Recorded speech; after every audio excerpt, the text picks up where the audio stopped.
Hey everybody, in this video we are going to talk about how to create a basic logo for a photography business inside of Photoshop.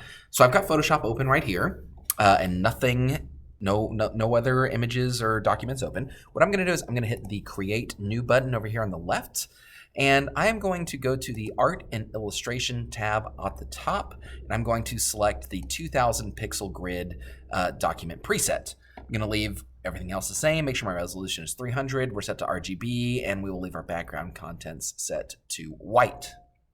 I will then click on Create, and we will have our document. Now, I currently have a bunch of panels floating because that's currently my preferred way to work. You can move your panels wherever you would like. You can also dock them to the side of your screen. Panels you're going to need for this one, definitely layers, probably properties, and then because we're going to be dealing with a lot of text, we're also going to pull up the character panel by going up to the top, selecting window, and going down to character. Character is where you can deal with a lot of different aspects of your type. So what I'm going to do, first, a good rule of thumb is to just check stuff out online. Search photography logos and always type in a city first, or you can just type in not even photography logos, but photographers and then a city, and go to these people's websites and check them out. Examine their logos, look at the type of photography that they do, see if the type of photography that they do is represented with their logos. That one's pretty basic. But yeah, because you're going to be doing something kind of similar, especially, and that one's also pretty basic. They got a graphic element there, 2 different fonts, color blue. So yeah, a lot of interesting things that we can see. So this one says magazine style photo shoots. Let's see if they have a logo that pops up. I don't really even see a business name on this one, unless it's somewhere down here at the bottom. So yeah, a lot of that can kind of influence you. You can find something that you like. You can also just pop into Google Images if you'd rather. I'm going to close some of these tabs. So this one has another graphic element to the left, definitely an interesting font over there, and then the word photography underneath it. So yeah, you can use kind of that to influence what you want to do. You do want to think about your target audience and the specific type of photography that you're going to be doing. If you're doing wedding photography, you probably want to have an elegant, maybe slightly feminine logo. If you're doing like portraiture or like senior portraits, you want something a little more youthful. Just try to make the design that you create match the target audience that you're going to have and the type of photography that you're going to be performing. So what I'm going to do is I'm going to select the color black, and I'm going to select my type tool. The character panel or your options bar, you can modify all different elements of type, including the font, the size of the font, the color of the font, and more. Now, if you're not sure what font you want to use, you can kind of look online and get a good idea. A website that I like is this one, inkbotdesign.com. They had a list of different good font combinations.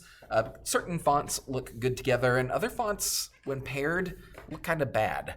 I kind of liked this combination of different fonts, Playfair, Display, and Source Sans Pro. We're going to use that in our design. Sans stands for sans serif. SERIF. Sans serif is a type of font that don't have decorative little elements on the text.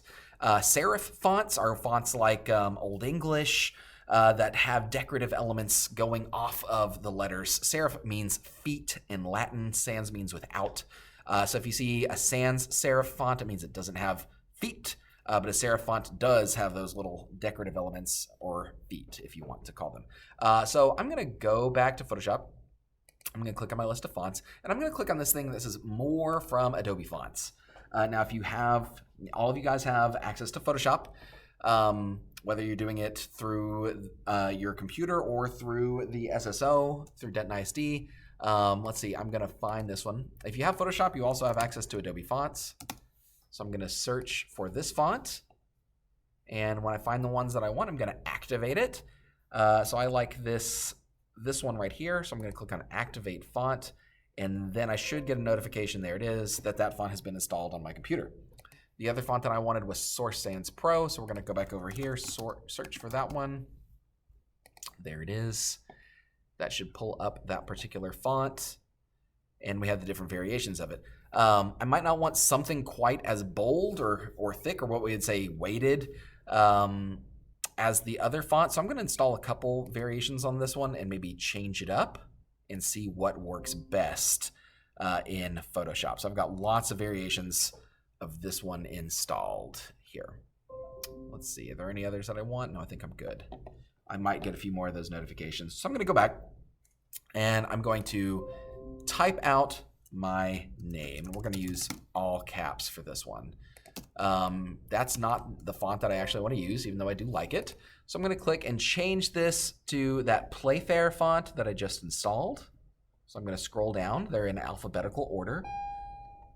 There's our bell. And we're looking for the font that we just installed. Please, I passed it, but Photoshop wants to keep scrolling.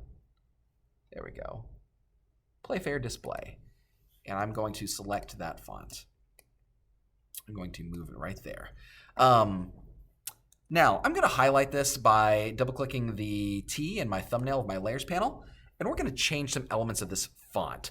In my Character panel, if I hover over these things, I can see that they all do different things. That one will allow me to change the kerning, this one changes the tracking, and this one changes the leading. It looks like leading, but it's actually pronounced leading.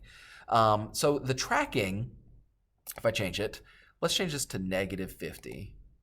And you can see what that does is it changes the letters so that they are all closer together. And I don't want that to be like that. I want to spread them out a little bit more. So let's change the tracking to, I'm going to go with even more. I'm going to go with maybe 200. I like that spaced out look for this. Makes it definitely easy to read. I'm going to hit the check mark. So the tracking changes the space between all of your letters or a different range of letters. If I wanted to change the space between two individual characters, like if I wanted to put more space between my first and my last name, I could click in there, and now we would instead change this one, which is the kerning. The kerning is the space just between two individual letters. And of course, we set it to a smaller number. It's going to be, it's going to move it closer, but I want this to be even bigger, so I'm going to change it to 200. So we change the kerning between two individual letters. Another way to do that, use your type tool, click in between two letters, and hold Alt. Then if you hit your arrow key, you can change the kerning manually. I'm pretty happy with the kerning here. If we wanted to, we could click through each of these letters, hold Alt, and move them maybe a little bit closer together. Certain letters look good closer together, others do not. And we'll keep that. So let's see, the size of my font is currently set to 23. That's pretty good. I like the spacing between everything. What I'm going to do is I am going to add a rectangle. So I'm going to select my rectangle tool. We're using only vector tools for this design right now. It's always good to design logos or any sort of digital, completely digital content like this with vector tools. Vector tools can be scaled really big or really small, and they always look the same. That's because they use paths and anchor points in order to create them. Your type tool is a vector tool, your pen tool is a vector tool, and all of your shape tools in Photoshop are also vector tools. So let's try a rectangle. So I've got a rectangle here. It's currently set to fill it with black and have a black stroke or a black outline. So I'm going to click and draw my rectangle, and Photoshop should fill it with black. If I don't want it to be filled with black, I can click on the fill, click on this little white box with a red line through it, and it now no longer has any color inside of it. It has no fill. But the stroke is a little bit not noticeable, so I'm going to change the size of my stroke to be a little bit bigger. Let's try clicking inside and making the stroke 30. We could also make it maybe a dotted stroke if we wanted to. I don't like the dotted. That might be okay. Let's go back to a solid line. I'm then going to move that to where it fits over my image. I'm going to hit Control-T to resize it as well. If we want it to be, the spacing to be a little bit more even, that should work. I'm going to resize it because I'm going to add in another word inside of the box. So I'm going to go to my type tool again, and I'm going to click, and we're going to type out the word photography. This one, just to create a little bit more contrast and show the hierarchy between the headline or my name here and this word, I'm going to make it lowercase and smaller and a different font. So the other font that we had installed was open source, and of course you don't have to install fonts for this. I just chose to show you other options that you have in Photoshop. Photoshop likes to do this infinite scrolling thing for me right now. Let's see, I thought it was called open. Maybe it's not. Sometimes you have to look around to see if you can find different fonts in Photoshop. You can also type, oh, is that not what that font was called? Source Sans. Ah, I misremembered. Let's go back to Photoshop. Click, drag down, source. Okay, so this is one where we installed lots of variations of it so we can find one that we like. I kind of like these medium ones, somewhere in between. Regular might work even better. The light, I worry, would be too difficult to read if it's sized too small. But we can try it. So this is light. I'm going to change the size of this font to 36. And let's see if it fits in our box. Just barely. Not quite good enough for me. I'm going to change a couple things here.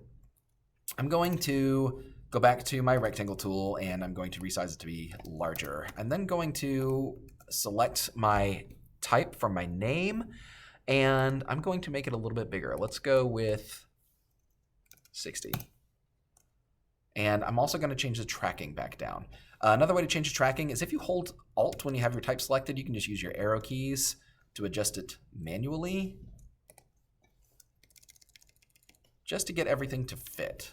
Okay, there we go. I'm gonna move it down a little bit, and then we can select the word photography, move it down a little bit, and I'm gonna change the tracking on the word photography so that it kind of fills up the whole box there. Ooh, it lines up perfectly on that side. I'm gonna use a guide to mark it. Let's see if we can get it to line up perfectly with the W as well. I'm just adjusting the tracking. Now you don't have to line everything up perfectly like I'm doing right now. This is just me being a little bit extra. So you can see that now it's a little bit too big. We can manually adjust this using kerning between individual characters until we like it. Now you might think that that's too spaced out, and it probably actually is. Maybe let's change, but that's what design is. It's a lot of kind of adjusting things over and over until you find what you actually like. So I'm just selecting this font and I'm routinely changing the size of my tracking. I am doing it manually this time by selecting the text, holding the Alt key and using my arrows. I do worry now that the word photography might be a little bit too big and that it's taking away from the word, my actual name up there. But I don't know. Let's see if we did change this to a different variation of this font. Let's try extra light, just to really make my name pop. Okay. Gonna leave that right there. Maybe move it a little bit closer up to the top. I'm then going to select my rectangle and size it up a little bit more. Just trying to get everything to fit. There we go. If I wanted another graphic element, I could install that here as well. Photoshop has lots of different things in here that it has in your custom shapes. There's trees, animals, boats, and flowers, none of which are super useful. But you can search the internet for different vectors. In fact, there's a website called VectEasy where you can find different vectors that you can download. You can search things like cameras or whatever you would really like. But you want to think about something that matches the look of your particular type of photography that you're going to be doing. You can also create something from scratch. We could use the pen tool, or maybe we can make a camera with with a couple things. So let's make a basic camera. I'm going to go with a rounded rectangle. I'm going to make my stroke a little bit smaller. Let's make it 15. Oh, I changed the stroke on that one. Let's make that 30. I'm going to make my camera first by doing that. And let's make the stroke on that one 15. Oh, it changed it for both. That's why. I'm going to make a blank layer first, then make my stroke. Make the fill nothing, and we will make the stroke 15. That's better. So this is going to be our camera. And I'm just showing you different things that you can do. A camera would, of course, have a circle in the middle of it. So I'm going to go to my ellipse tool, hold shift to draw out a little circle. That circle is our lens. Actually, going to put it right here. There we go. Whoops. What we're actually going to do is we're going to make a blank layer real quick, and then in that blank layer, I'm going to drag out the circle just to make sure that those two things are in two different layers. Keep it actually filled with black. Move it over there. Normally you want to add color later in your logo design process, but it's always good to start with a basic shape and then modify it from there. You can add color after the fact. You just want to make sure that everything looks good without color first. And we'll just add one more rounded rectangle. So I'm going to make a blank layer. Go back here. This is going to be kind of our viewfinder looking thing, and we'll put it right here. And there we go. We've created a simple, basic photography logo using nothing but vector tools within Photoshop. It's got a graphic element. It actually has two. It has our box, and it also has the little camera that we made in Photoshop as well. That's it, and thanks for watching.